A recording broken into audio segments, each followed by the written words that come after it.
Right, I'm just going to strip apart this radius arm now. So I just took it all off in one piece. One of the viewers to the channel, one of the long-term viewers, was asking me about the handbrake quadrants or pivots. So, and it's useful as a reference guide to me, actually. Oh my God, you can't really see it that well on here. It is really, really messy. Yeah, massively over-greased in the past. So I don't know how well you can see that. So the shorter end of the quadrant, the shorter piece is in towards the knuckle, the longer piece is down towards the cable, if that makes sense. Hopefully it does. Wow, there's so much grease on here. Someone's just gone to town with it. Yeah, so longer end of the quadrant is down towards the brake back plate, shorter end is in towards the knuckle. I did actually notice on this, don't know whether it's a feature of slightly earlier minis, but this bracket at the back is different to what I'm used to seeing on later NPR minis. But for now, I think we're just gonna buzz it on time lapse and we're gonna get this all stripped down. Okay, just thought I'd add some commentary as we go through here. So obviously to begin with, I'm just removing the brake drums. As you can see, I went for the brake adjuster there. It's always worth fully de-adjusting the brakes before you try and take the drums off.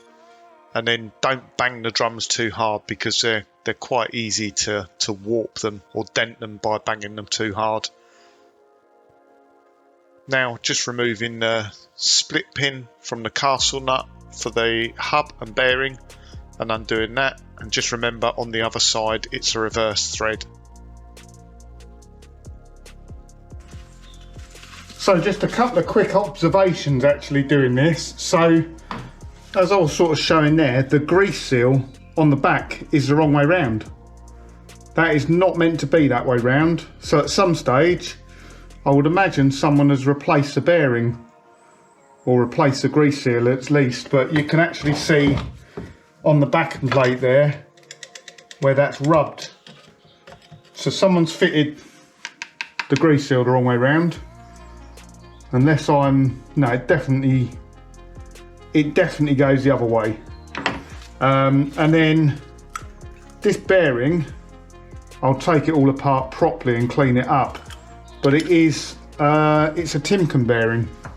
Also, I mean, these pads and shoes, sorry, these shoes and cylinders have obviously been replaced, but they're Unipart brake shoes, which is good because Unipart would have been sort of the, I guess, the OE brake shoes. Everything, pistons moving okay. So when you take brakes apart, the pistons, if you move the shoes around, you should just see them moving backwards and forwards. They should move freely.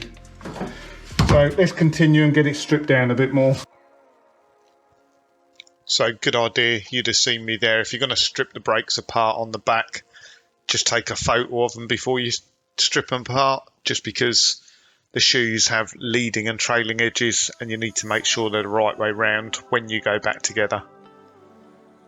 Now I'm just removing the brake wheel cylinder there, and like I say, we just checked that first just to make sure it wasn't seized up or anything like that, and then you'd have seen me briefly just pull the rubbers back inside just to make sure there's nothing leaking. And now I'm removing the handbrake cable bracket on the back of the back plate, and what I'm doing here is just pointing out between the bracket and the back plate there is a washer. So that washer should fit between the bracket and the back plate. It acts as a little bit of a spacer, and it's only on the bottom two holes of that bracket. I see lots and lots of people, they don't put that washer in. I don't know what purpose it serves, but all minis that I've seen have that washer in between. Just removing the brake hose and brake pipe there.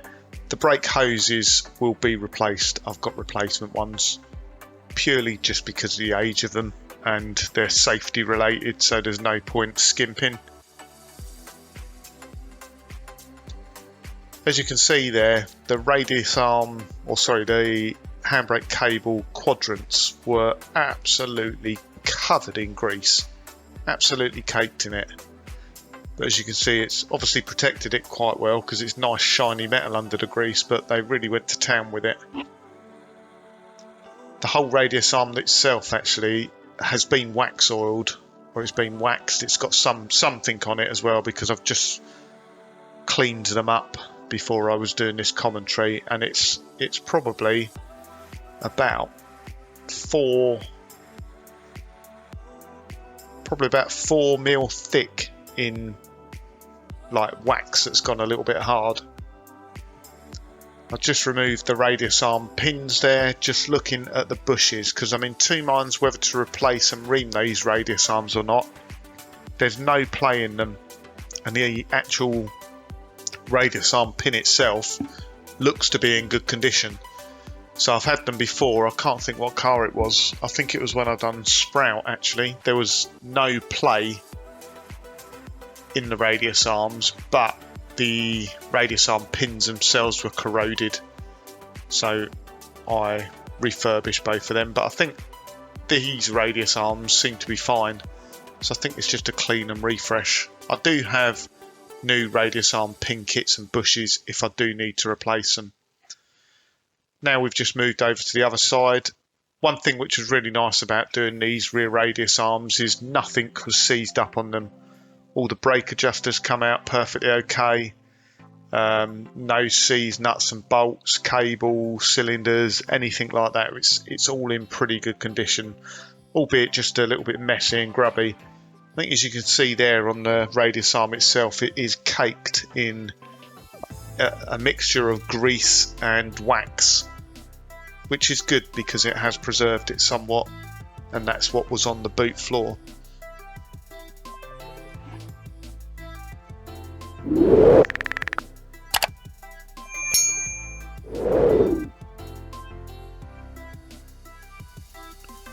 So again, just checking the slave cylinder there, brake hose off, and as I've just said, the plan with all of this is just to clean it all up. It will probably get a fresh coat of paint and then lubed up, greased up and reassembled. I'm just showing that washer again on the other side there. But it is quite nice to strip apart a rear subframe like that, and so far no issues at all.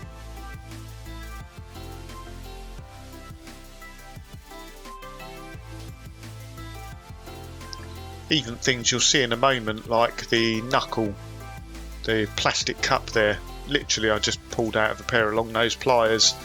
Normally they're stuck in the hole and difficult to get out. There you go, radius arm pins, like I say, they're nice clean, no corrosion on them. So I think that will all just get cleaned up and put back together. And I was just checking as well as checking the bronze bush and the needle roller bearings just to make sure they're intact. It's important to make sure the grease tube inside is not split as well, because they can split. Earlier minis than this had metal grease tubes which obviously didn't split. They were far more robust. I'm not sure when they changed over to plastic, but this is a 1984 Mini and it has black plastic grease tubes in it. Now I'm just having a good tidy up, so this is back to my apprentice days when I used to work in garages. Always put away your tools nice and tidy and clean. Doesn't matter how dirty you get using them, but always clean them up at the end of the day.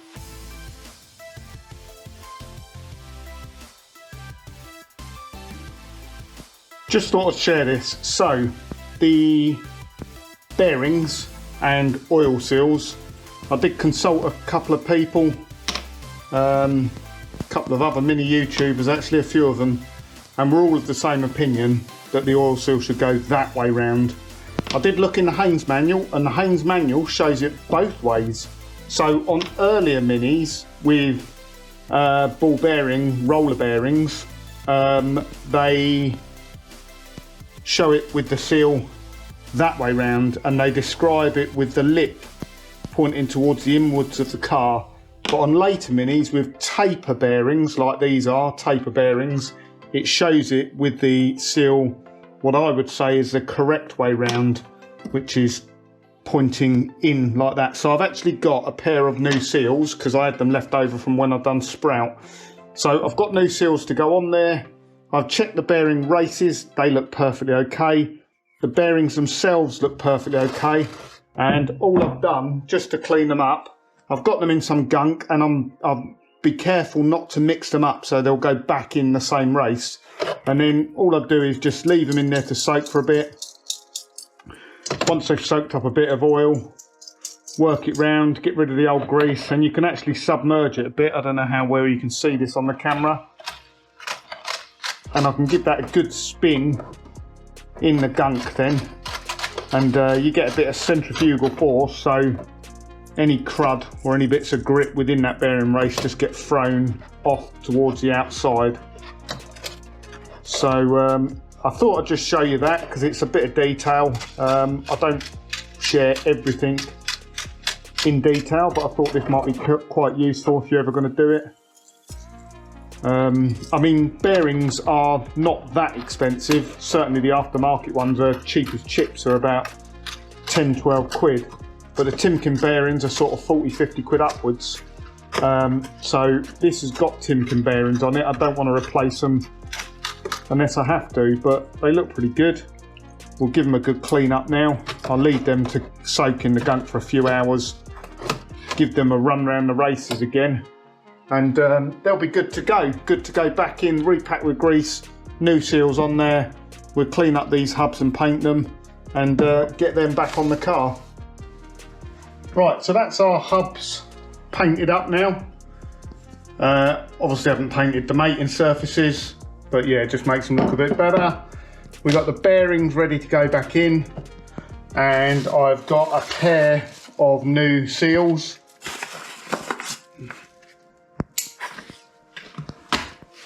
Or yeah, new grease seals for the back.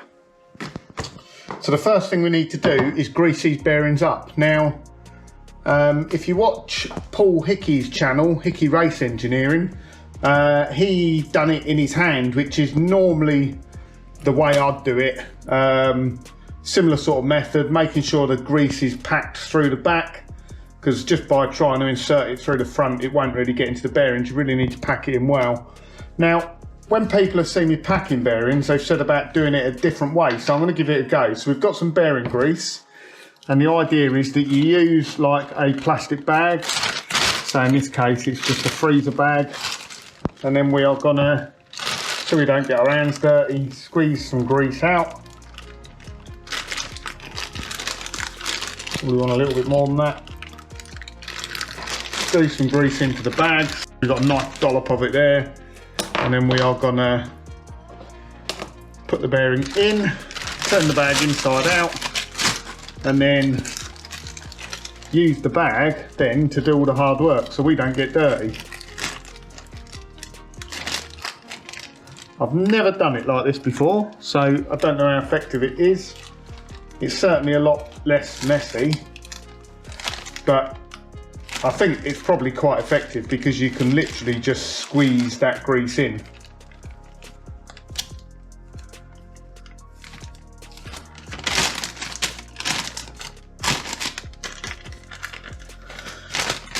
So I'm sure I will get messy a little bit. So we can now pull the grease out, or the bearing out, sorry.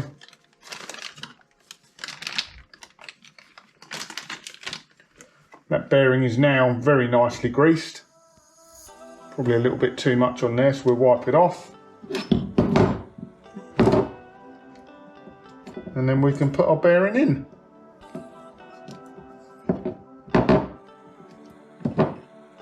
I'd say it's alright doing it that way. The only thing I would say is you do get a bit of excess grease, quite a bit of excess grease on there. We'll chuck the other one in. Need to wipe our hands in between.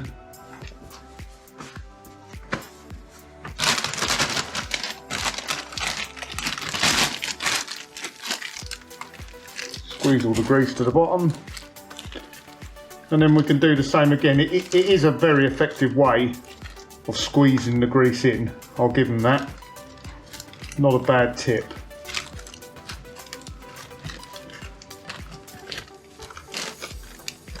I've actually put the wrong bearing in first, so I should put that one in last because it's going to fall out when I turn it upside down.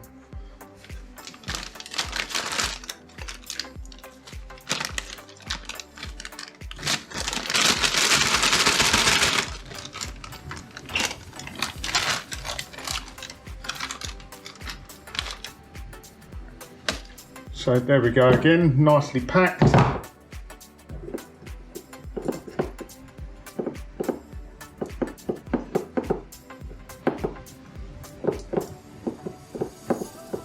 To say, if anything, it's you just get a bit too much grease in there. You can overpack a bearing, you can put too much grease in there and it will just, yeah. When you tighten it up and put the grease seal on the back, it will just ooze out of everywhere. So, grease seal's ready to go on.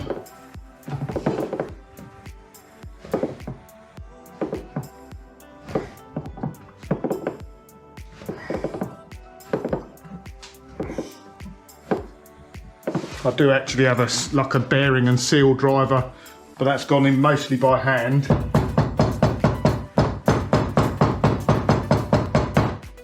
Then we can just use a rubber mallet to tap it in.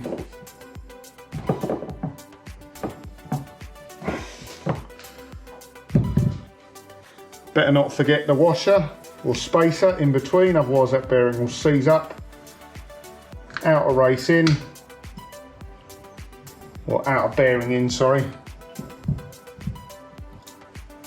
There we go, that's that one done. That hub's ready to go back together now. Let's get the other side done.